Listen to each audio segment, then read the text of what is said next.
Olá, para você que acompanha a programação da TV Câmara Guarulhos, seja bem-vindo ao Ponto de Vista. E na edição de hoje nós vamos conversar com a advogada, assistente social Dalila Figueiredo. Ela é presidente e fundadora da Associação Brasileira de Defesa da Mulher, da Infância e da Juventude. Você quer saber os desafios de lutar contra o tráfico de pessoas? Não saia daí porque o Ponto de Vista começa daqui a pouco.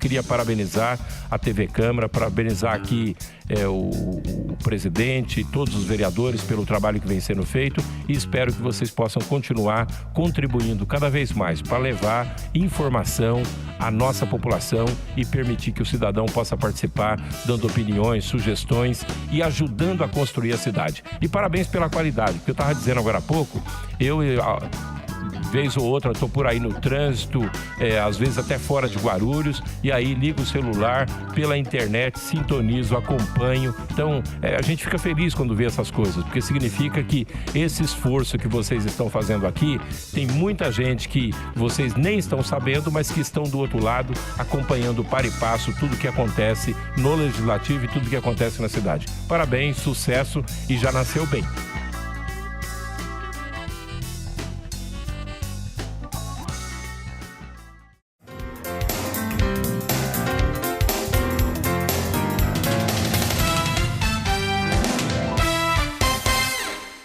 Seja muito bem-vinda ao Ponto de Vista, Dalila Figueiredo.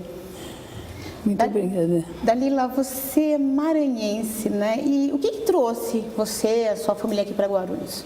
Então, meu pai da aeronáutica, ele era piloto e eu nasci na base aérea do Tiriricau, em São Luís do Maranhão. Nós viemos para cá, eu tinha 5 anos, com a minha irmã mais velha, e o meu irmão do meio, porque depois eu tive um irmão aqui, eu tenho um irmão que é paulista, né? E aqui meu pai acabou indo para a reserva e nós ficamos em Guarulhos, assim, a cidade que os maranhenses adotaram como a cidade do coração, de profundo amor e gratidão, né? Porque nós somos migrantes, né? E essa migração interna do Brasil é uma migração muito interessante e promove uma miscigenação muito bacana, que faz esse Brasil o que ele é hoje, né? Um Brasil plural, cheio de coisas novas, uma mistura de muitas culturas e comidas. Eu acho que tudo se encontra em São Paulo, né? São Paulo você encontra... Eu estava vindo de São Paulo, agora passei pelo Brás, pelo Paris, e aí eu vi, meu Deus do céu, que mistura de cultura, que coisa rica, né? Que coisa incrível, né? Isso faz de São Paulo e do Brasil, esse movimento interno e internacional, um país bem interessante, muito interessante. São quantos anos de Guarulhos? 60 anos de Guarulhos. 60 anos de Guarulhos, né? É uma guarulhense. Sou uma guarulhense, praticamente, né? Embora eu goste muito da minha terra, tenha muita paixão pelo Maranhão, e de vez em quando visito o Maranhão, meus netos amam o Maranhão, então a gente tem essa coisa meio do nosso DNA amar a nossa terra natal, né? O Maranhão. Mas é tanto você guarulhense, né, depois de tantos anos, que inclusive já foi vereadora dessa casa, isso de 93 a 97. O que você traz dessa experiência, assim? Foi muito rica, foi extremamente rica, porque a gente, hoje, Guarulhos é uma metrópole. Eu sempre digo que Guarulhos é um país, né, complexo, que tem um país dentro dele, que é o Aeroporto Internacional de Guarulhos, que faz desse país um local muito interessante do ponto de vista do quanto ele pode ser, essa cidade pode ser criativa, geradora de empregos e oportunidades, e muito rica em termos de interlocução com pessoas de vários países. Isso é muito interessante. Eu considero a minha experiência política algo inesquecível, porque eu me inspirei muito no meu pai foi vereador, e eu era uma eu admirava muito ver meu pai na tribuna, eu achava aquilo encantador. Imagina, a Câmara era na Rua Dom Pedro, então os guarulhenses mais antigos vão lembrar disso, né? Então, era uma época que a política era uma coisa muito diferente, né? Então, a gente se encantava com aquele entusiasmo, com aquela euforia, com aquela entrega, com aquela doação, né? Meu pai se doava para a política, praticamente. Então, eu me inspirei muito no meu pai para entrar na política, que foi, ainda eu posso dizer que, do ponto de vista de tudo que eu aprendi até hoje, eu considero um território masculino a política partidária. Uma política partidária é um território masculino ainda, que as mulheres têm muita dificuldade de exercer cargos, você considerando como um partido ele se forma, como ele elege o seu presidente e todos que formatam essa estrutura, ela sempre está na contramão da mulher, porque muitas vezes as decisões são tomadas em algumas horas que a mulher não está presente, e aí você dorme com algumas decisões e acorda com outras. Então, uma das coisas que eu aprendi na política é a dificuldade de participar, de interagir em um local, em um território masculino. E isso acontece ainda hoje. Você entendeu? Nesse momento, a gente tem 4 vereadoras. Quer dizer, né? O resultado das urnas para Guarulhos, para mim, foi um escândalo do ponto de vista da participação da mulher na economia, da participação da mulher em todos os sentidos. A mulher hoje tem um grau de educação muito maior até. Os filhos se inspiram no ponto que essa pessoa chegou em termos culturais, educacionais. Então, eu penso como guarulhenses de coração que nem foi justo para a cidade e foi uma grande injustiça para a sociedade como um todo, para a família, porque a família é composta de homens e mulheres, né? De pessoas, independentemente da identidade de gênero, etc., não importa, não é isso que está em discussão aqui, mas nós temos que ter mais mulheres na política. Mais pessoas que possam discutir de igual para igual os grandes temas nacionais. Você está entendendo? Agora, eu sou sincera, a experiência política para mim foi uma experiência muito difícil, muito dolorosa, muito sofrida, porque eu tenho 4 filhos. E essa falta de espaço que você falou que as mulheres têm. Então, as mulheres, eu sempre penso nas vereadoras, algumas vereadoras tinham muitos filhos, eu acompanho a trajetória política delas, né?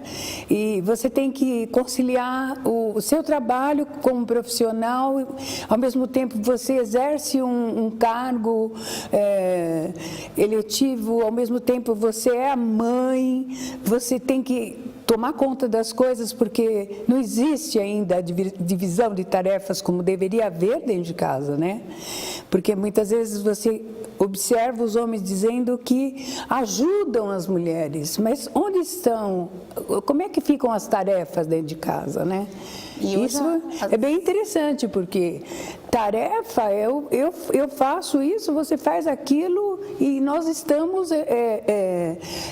compartilhando situações e assumindo responsabilidades, uma entendeu? Coisa importante que você falou, que você, na ASBRAD, né, que é a Associação Brasileira de Defesa da Mulher, também em defesa da infância e da juventude, você desenvolve esse trabalho para valorizar a mulher, são 17 anos de instituição. Exatamente. O que a gente busca, né, é muito mais do que atender a violência contra a mulher, né, que é algo escandaloso, os índices são absurdos, o feminicídio é algo chocante no Brasil e no mundo, né? Se você observar o cenário mundial da situação da mulher, se você observar o que está se passando hoje no continente africano, nos países que eu diria que centenas dezenas de pessoas, milhares de pessoas estão subjugadas, estão sendo escravizadas, estão sendo mutiladas ainda em alguns países. Essas pessoas procuram fugir desses conflitos de países como Sudão, Gana e Somália e Guiné e tantos países na África, Quênia. E o que acontece? Nós estamos vendo um mundo em ebulição, e nesse mundo em ebulição de dificuldades, de crises, de terremotos, de tudo, as mulheres são sempre as mais prejudicadas. E no caso aqui do Brasil, né, no caso da Asbrad, falando um pouquinho da instituição e de como que ela auxilia tanto as mulheres como esses outros públicos, que serviços que a Asbrad presta? Então, eu trouxe um pouco dessa migração internacional para esse contexto. Por quê? Porque Guarulhos é um país. Então, hoje a Asbrad atende não só a violência contra a mulher brasileira, migrante interna ou não, mas também mulheres estrangeiras vítimas de violência. Então, os serviços, o agente público que presta serviço na cidade de Guarulhos, ele tem que estar preparado para atender pessoas de vários países, sejam países da América do Sul, ou mesmo do continente africano ou da Europa do Leste, razão pela qual é muito importante discutir migração nessa casa, por exemplo, nessa casa. A questão migratória na cidade de Guarulhos requer um centro de migrações, que tenha pessoas com competência, com qualificação para atender, para acolher pessoas de outros países, de acordo com todos os compromissos internacionais que o Brasil assumiu. Na ausência de serviços, a despeito do esforço que a Defensoria Pública da União realiza em favor dos imigrantes e de tudo que a Defensoria Pública do Estado faz, e nós somos conveniados com a Defensoria Pública do Estado, nós temos que ter políticas públicas na cidade de Guarulhos com esse olhar para os imigrantes, e inclusive do ponto de vista de como acolhê-los, para onde eles irão, né?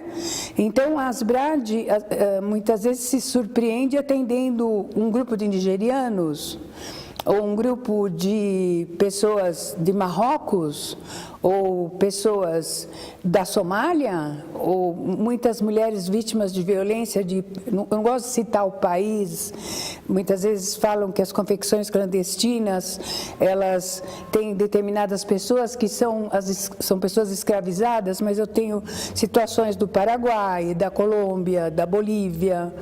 Então, nós que temos essa responsabilidade de atender, de acolher, de ouvir, de uma escuta qualificada em relação a essas pessoas, nós conseguimos identificar situações de tráfico de pessoas no contexto da violência doméstica, no contexto de um conflito de guarda, no contexto de uma separação litigiosa.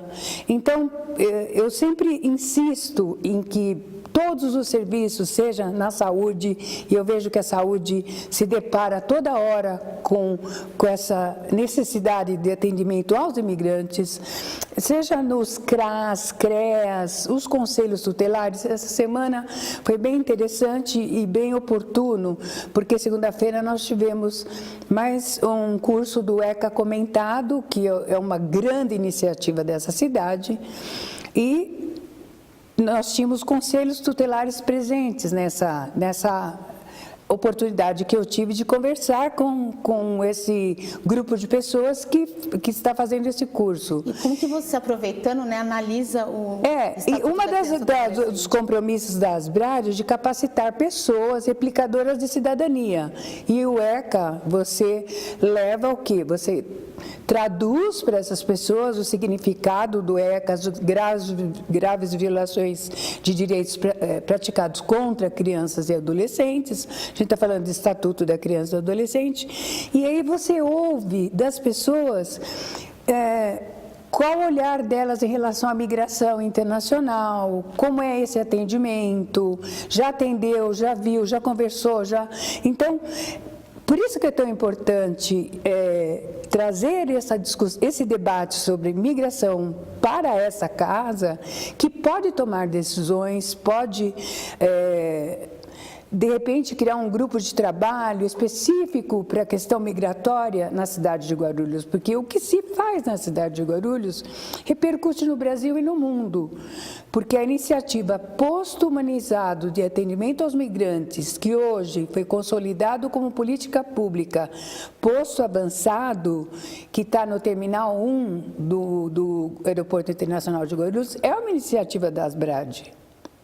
A Asbrad trabalhou de 1998 até 2006, voluntariamente, e aí em 2006, com o apoio de uma organização holandesa, Cordaid, nós construímos uma metodologia reconhecida no mundo inteiro, que você pode acessar o site do Ministério da Justiça e está lá. O Posto Humanizado, que depois, em 2011, 2010 ou 11, não tenho certeza, foi consolidado como política pública pela Secretaria de Assistência Social do município de Guarulhos. Mas vocês, de certa forma, estão lá no posto? Tem representantes das Asbrad? O nosso compromisso foi um compromisso com a organização holandesa, com o Brasil e com o mundo. Por quê? Porque era uma iniciativa pioneira no mundo. Porque o que nós observamos no nosso trabalho voluntário? Que no universo de deportados inadmitidos era possível identificar vítimas de tráfico para fins de exploração sexual ou para fins de exploração laboral, principalmente mulheres e travestis. Então, isso foi muito interessante, por quê? Porque a partir dessa nossa observação e do nosso compromisso de um atendimento qualificado, nós fomos estudar, fomos participar de conferências, de congressos, e uma organização decidiu bancar a sistematização de um trabalho que já vinha sendo realizado, de um levantamento qualitativo, não quantitativo. Bom, a gente pode falar, na verdade a gente vai falar de todo esse estudo, né? Enfim, em que números vocês chegaram, em qual que é essa situação também de pessoas, inclusive pessoas traficadas, mas a gente vai deixar para falar tudo isso no próximo bloco. Você que está acompanhando o programa, não saia daí.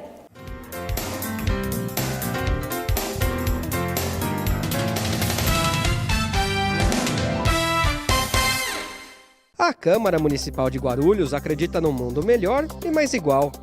E a igualdade de direitos passa por cidadãos democraticamente bem informados. Para que a informação chegue realmente a todos, a Câmara aposta na inclusão. A transmissão das sessões conta com o apoio de um intérprete de Libras, a língua brasileira de sinais. Assim, o deficiente auditivo também pode acompanhar tudo o que acontece na política da cidade e exercer, de fato, o papel de cidadão. TV Câmara Guarulhos, o canal da cidadania.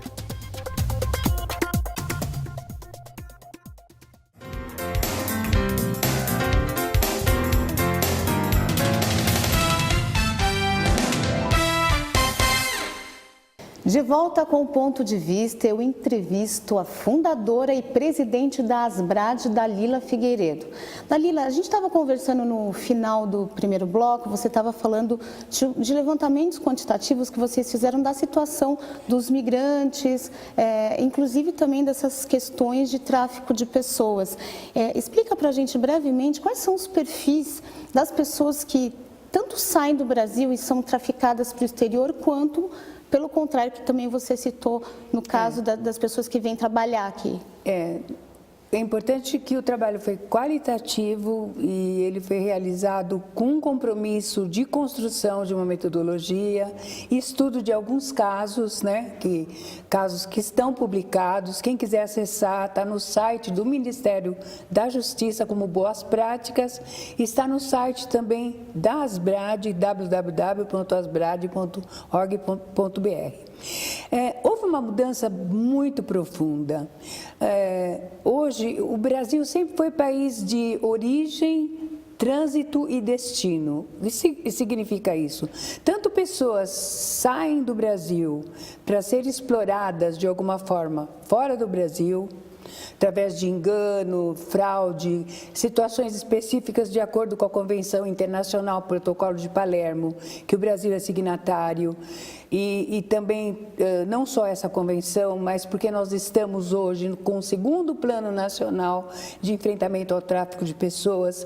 Semana passada, o Comitê Nacional de Enfrentamento ao Tráfico de Pessoas teve a sua 4ª reunião. A Asbrad é membro do comitê. Nessa oportunidade, nós pudemos expor a nossa preocupação em relação à fronteira, em relação às operações que acontecem na fronteira, como a Operação Ágata, como a Operação Fronteira Segura. Eu não tenho eu não estou segura do que eu estou falando, mas são 3 operações, Operação Sentinela, que instituições importantes realizam, e a nossa preocupação era saber como fica a garantia dos direitos humanos das vítimas que eventualmente sejam localizadas em operações como essa. Então, esse foi uma discussão, um debate que houve em Brasília, semana passada, muito interessante. Por quê? Porque hoje, o Brasil como origem, trânsito e destino, nós também temos muitas pessoas da América do Sul que vêm para São Paulo, outros lugares também, para ter a mão de obra explorada. Principalmente confecções clandestinas. Essa semana a gente teve mais uma notícia de uma grande loja que não cumpre um termo de ajustamento de conduta, que foi multada. Aqui nós tivemos uma situação muito grave na construção do Terminal 3 do Aeroporto Internacional de Guarulhos, que gerou uma multa muito grande para uma determinada empresa.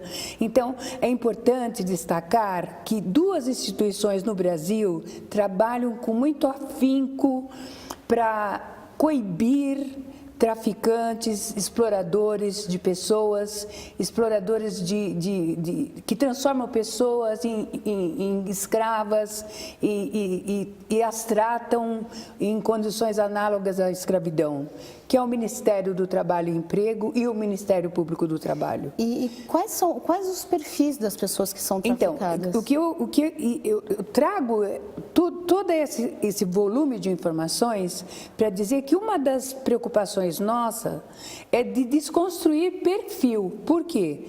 Porque do ponto de vista da nossa história de atendimento a vítimas de tráfico, que iniciou em 1998, a gente não tem um perfil. A gente tem pessoas em situação de vulnerabilidade que são pegas por uma ou mais pessoas, porque nós não precisamos de uma organização criminosa para tráfico de pessoas. Uma pessoa pode ser um traficante de pessoas. né? Então, nós temos várias formas. Você explora a mão de obra de uma pessoa em confecção, mas o próprio ministro da Justiça disse ano passado, a partir da pesquisa Enafron, que é de fronteira, que indígenas estão sendo obrigados a carregar drogas, que há aliciamento de crianças para mendicância, aliciamento de crianças para ser malabares, que é uma situação que recentemente na Guatemala desbarataram uma quadrilha enorme que explorava crianças que eram escravizadas em semáforos, sendo exploradas como malabares. Toda hora você vê isso. Em Guarulhos, não, você vê isso em São Paulo. Uma das preocupações da Asbrad é não só capacitar a equipe que é interdisciplinar em relação a direitos, garantia de direitos de crianças e adolescentes, de mostrar que criança e adolescente, pessoa em situação de peculiar desenvolvimento, é sujeito de direitos, entendeu? São pessoas que precisam que a sociedade as compreenda como pessoa não só em situação peculiar de desenvolvimento, mas que é prioridade nacional. E o que a gente vê hoje é um movimento muito forte na contramão da cidadania, do direito, da garantia dos direitos, de tudo aquilo que nós aprendemos enquanto cidadãos e cidadãs, que é a redução da maioridade penal. Que é uma insanidade, que é uma coisa impensável do ponto de vista de uma sociedade que não se compreende, que não compreende o que é o direito da criança e do adolescente, que não compreende as graves violações de direitos praticados contra crianças e adolescentes, que não é capaz de compreender que só 1% de adolescentes estão envolvidos em homicídios. Então, você pinça uma situação determinada e aí você coloca como se todos esses crimes hediondos tenham a participação de adolescentes, tanto é que vamos reduzir a maioridade penal para 16. E por que não para 14? Aí por que não para 12? Por que não para 11? Então os países que reduziram a maioridade penal, eles estão trabalhando de acordo com as convenções internacionais, para voltar aos 18 anos. Então, esse é um debate que todas as casas legislativas têm que fazer com competência, com responsabilidade. O que eu venho dizendo nos 4 cantos é o que como que a sociedade pode tolerar a morte da juventude negra, principalmente. Agora, por exemplo, como fazer, no caso das violências, que você está falando da morte da juventude negra, como proteger esses adolescentes? Como proteger assassinados, esses adolescentes? autoria desconhecida. A gente vem trabalhando há anos falando sobre isso. Nós precisamos de educação de qualidade. Dalila, isso é palavra, mas tão fácil assim. A família está esgarçada. Você vive hoje uma situação de 8 milhões de pessoas desempregadas. Desde segunda-feira você veja o que está acontecendo na AMB. Eu passei lá hoje. Já tinha gente de madrugada debaixo da chuva, em fila indiana, procurando o quê? Emprego. Eu estou observando cada dia mais crianças em semáforos. Não estou citando Guarulhos, estou fora de Guarulhos, estou fora desse universo. E a realidade aqui? Nós estamos enxergando, do ponto de vista geral, que essas crianças que ficam em situação de vulnerabilidade são crianças que podem ser aliciadas para o tráfico, soldados do tráfico. Quando você lembra de meninos soldados no Iêmen, meninos soldados no Sudão, meninos que eram obrigados a matar, que são obrigados a matar, a pegarem armas, você pensa que aqui nós temos meninos soldados do tráfico. E o que fazer para proteger essas crianças? E nós temos que dar a essas pessoas uma educação de qualidade. Essas pessoas têm direito de brincar, porque assim, a solução é colocar essas crianças o dia inteiro fechadas numa escola. Por quê? Porque os filhos das pessoas mais abastadas têm direito de brincar, têm direito a uma educação de qualidade, tem que ter acesso ao lazer. Qual que é o lazer? Agora, no caso, eu pergunto. No Projeto Gaia, vocês têm todo esse contato com jovens, ótimo, que estão você lá... ter colocado o Projeto Gaia. Projeto Gaia, nós estamos executando liberdade assistida e prestação de serviço à comunidade desde 2003. E o que vocês percebem numa equipe nesse caso? Interdisciplinar que se dedica, que trabalha, que luta. E é importante que o município reconheça o valor dessa equipe. Porque esse não é um trabalho só da Asbrad, ele é tripartite. O município é parceiro, a Secretaria de Desenvolvimento é parceira.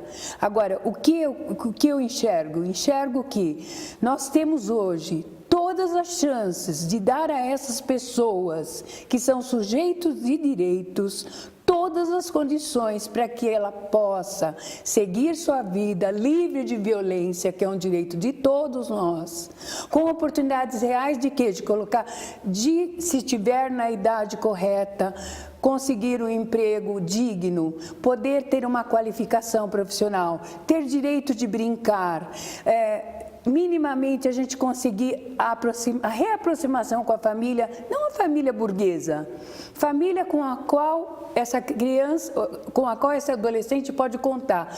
Porque essa família burguesa, pai, mãe, nem sempre é aquela família que você pode contar. Pode ser uma madrinha, pode ser uma tia, mas que a pessoa tenha confiança. Então, é complicado, é complexo, mas vale a pena. Embora a sociedade não reconheça a importância e o valor de quem se dedica a essas pessoas que são sujeitos de direitos, porque não reconhece mesmo esse valor, quando 92% acha que tem que reduzir a maioridade, ou quando você fala, puxa, é melhor matar agora do que ser um bandido muito pior mais tarde, essa não é a sociedade que eu conheço.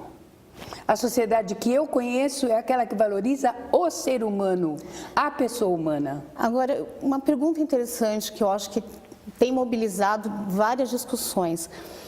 Recentemente, quer dizer, no ano passado, foram indicados para a Comissão de Direitos Humanos tanto o Bolsonaro, né, o Jair Bolsonaro, quanto o Marco Feliciano, deputados federais, para integrarem a Comissão de Direitos Humanos. E eles fizeram já várias declarações que demonstram um posicionamento homofóbico e também, recentemente, o deputado estadual também cujo nome é Coronel Telhada, exatamente. O Coronel Telhada ele foi indicado para a Comissão de Direitos Humanos.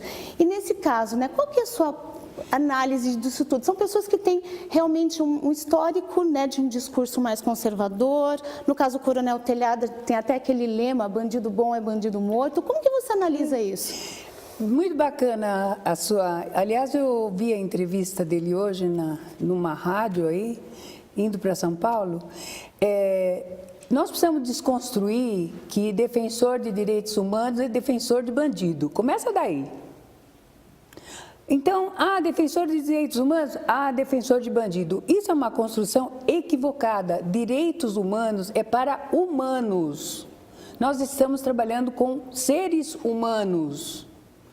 Se trabalha no sistema penitenciário, se alguém por algum desvio moral, eu atuo com mulheres presas, eu sou do grupo de estudos e trabalho mulheres encarceradas. Eu não acho correto uma mulher tirar o seio, passar pela grade e o bebê ser amamentado com aquele seio atravessando a grade. Se alguém acha isso correto, eu simplesmente acho abominável do ponto de vista de uma sociedade minimamente humanizada. Mas é com isso que nós temos que conviver, com mulheres que não têm direito a receber absorvente. Tem direito sim, porque o Brasil é signatário das regras de Bangkok. A mulher tem que dar, ela tem direito de amamentar o bebê minimamente 6 meses, mas aqui é considerado o máximo 6 meses, mínimo 6 meses. Então, quando você rasga as convenções internacionais, quando você ignora o direito das pessoas, o que você espera de um sistema que não ressocializa ninguém e transforma a barbárie como se fosse um ato natural e normal? O que eu quero dizer é que se essas pessoas que se habilitam a participar de uma comissão de direitos humanos têm um comportamento homofóbico, nós temos que ter grupos de pessoas defensoras e defensores dos direitos humanos para minimamente se manifestar e apresentar a essas pessoas as razões pelas quais a homofobia vai na contramão de tudo aquilo que traz a Constituição brasileira, por exemplo, a Constituição de 88. Eu não estou dizendo que nós devamos dizer A não entra, C não entra. Não, nós devemos ir para o bom combate. Nós devemos trazer essas pessoas para o nosso lado, que é o nosso lado, é o lado do ser humano, da pessoa humana. Você está entendendo? Porque senão nós vamos declarar o quê? Guerra, dividir o país em 2. Isso não pode acontecer no Brasil. Então, nós temos que pacificar as pessoas e abrir o diálogo. Se não houver diálogo, nós vamos chegar a lugar nenhum. Cada vez mais os grupos vão estar afastados e com isso todo mundo perde. Até quando as pessoas vão se isolar em ilhas supostamente de felicidade? Porque a felicidade é um conjunto. Eu não posso me esconder numa ilha e achar que ali está tudo bem e o resto do mundo não existe. Nós interagimos com o mundo. O mundo que nós vamos interagir é o mundo que nós estamos ajudando a construir. Se for de respeito, dignidade, ele será um mundo bom, entendeu? Dalila, você gostaria de deixar alguma mensagem para as pessoas aí que querem procurar as Brage para justamente fazer denúncias de casos aí de tráfico de pessoas, violência doméstica? O que eu posso dizer é que nós não podemos suportar de forma nenhuma violência contra a mulher, contra a criança, contra o adolescente, contra o idoso, qualquer forma de violência. Nós temos canais de denúncia, o 180 no caso de mulheres adultas, no caso de violência, de tráfico de pessoas. Se nós temos violação de direitos de crianças e adolescentes, nós temos o Disque 100, nós temos os conselhos tutelares. Eu digo e repito, nós precisamos caminhar na direção de uma sociedade mais justa, mais igualitária, porque nós todos, homens, mulheres, crianças, não importa, temos direito a uma vida livre de violência. É a mensagem que eu posso deixar, agradecendo a oportunidade. Muito obrigada pela entrevista, Dalila. Eu acabei de entrevistar a fundadora e presidente da Associação Brasileira de Defesa da Mulher, da Infância e do Adolescente, Dalila Figueiredo. Eu agradeço a sua audiência e, claro, lembrando que você pode assistir o Ponto de Vista toda quarta-feira depois do Jornal da Câmara. Agradeço a você e até a próxima.